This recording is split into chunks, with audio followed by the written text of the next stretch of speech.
So Evelyn is an 8-year-old girl. She was born in Chicago in the US and moved back to Korea when she was 2.5 years old. And she refuses to take elevators. She was okay taking elevators when she was, before she turned 3 or 4. And then suddenly she stopped. Luckily, she's okay with the elevator in their own apartment and at the therapy center that they go to 6 times a week. But mom has to sing her favorite songs or play with her in the elevator in order for her to be okay with it. Okay. And then what happens is that it even depends on the child's mood and their physical condition, because sometimes even that won't work and the child will still refuse to go on the elevator.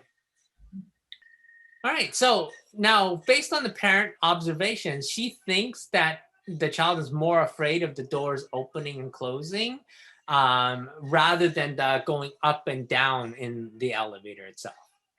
All right, so for some of our kids, if it's the visual, like, seeing the door open and close, well, we would just find YouTube videos of it or record. You go inside an elevator, you record the doors opening and closing, you play it on a TV at home, and you get them desensitized to that particular fear.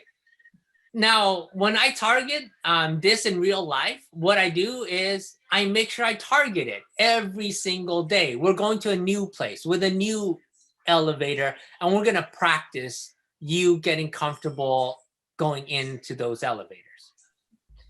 Now, simultaneously, because she's okay with the elevator at home and at the therapy center, what I would tend to do is we go in the elevator and then I'm going to start by not singing to you or not playing with you for a short period of time.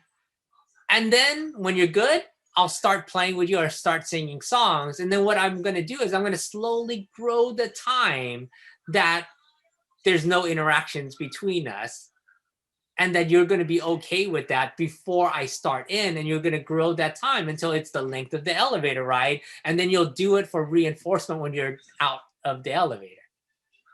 All right.